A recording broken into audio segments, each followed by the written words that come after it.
So మన ఇంటికి వచ్చి ఇల్లే ఇలా ఉంది ఇలాంటి మాటలు మనం వింటూ ఉంటాం. అది నరదిష్టి కింద వస్తుందంటారా? సో అలా మనకి నరదిష్టి తగలకుండా తీసుకోవాలి జాగ్రత్తలు ఏంటండి? అంటేనమ్మా, ఒక గృహ ప్రవేశం చేసేటప్పుడు మనం ఏం చేస్తామంటే బంధువులందరినీ ఆహ్వానిస్తాం కదమ్మా. కానీ చాలా మంగళకరమైందమ్మా, ఎందుకంటే అది శుభదాయకము. అయితే ఇక్కడ అందరూ మనకు సరిపడని వాళ్ళు ఎవరైనా శాపనాలు ఇచ్చినప్పుడు, గృహప్రవేశినప్పుడు, లేక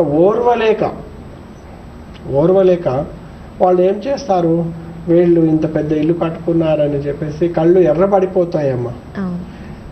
వాస్తవానికి కొన్ని లక్షణాలు కొంతమందికి ఉంటాయమ్మా. అది అంటే సృష్టిలో అందరు మంచి వాళ్ళే ఉండాలి, అందరు పాపిష్టి కళ్ళు అనడం కూడా తప్పే కదా. కానీ ప్రతి బంధువులలో ఏదో కోణం నుంచి మనకు కొన్ని ఇబ్బందులు ఉంటాయి కదా.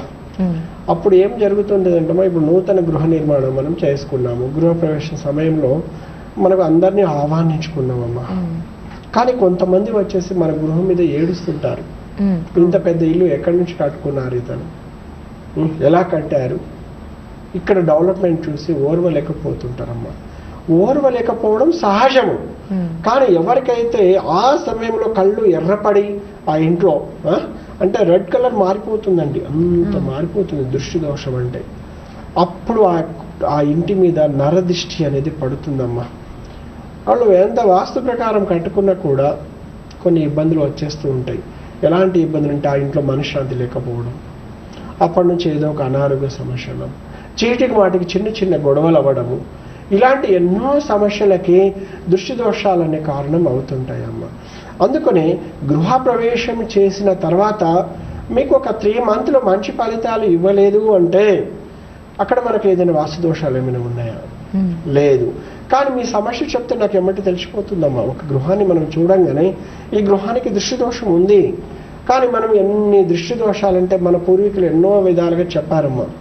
ఇప్పుడు చిన్నపిల్లలకైతే దృష్టి దోషం తగిలితే మనం ప్రాచీన యొక్క విధానాన్ని పాటిస్తే ఆ దోషాన్ని నివారించుకోవచ్చు.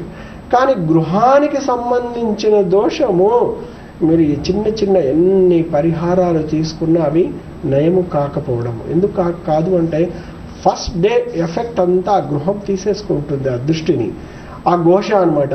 ఆ ఘోష నుంచి ఎప్పుడైతే నరఘోష ఉంటుందో వాళ్ళ ఇంట్లో కుటుంబంలో సఖ్యత ఉండదు. కనీసం భోజనం చేసేటప్పుడు కూడా గొడవలు వచ్చేస్తుంటుందండి. ఎవరికైతే మన ఇంట్లో మనశ్శాంతి లేకపోవడం, ఇంట్లో సరైన నిద్ర లేకపోవడము, అదేవిధంగా పదే ఆర్థికంగా అంటే ఇబ్బంది పడడము, లేదంటే మనం పదే హాస్పిటల్ చుట్టూ వెళ్తున్నాము అంటే ఒక తప్పనిసరిగా మీరు వాస్తు చూపించుకోవాల్సిన అవసరం ఉంటుంది.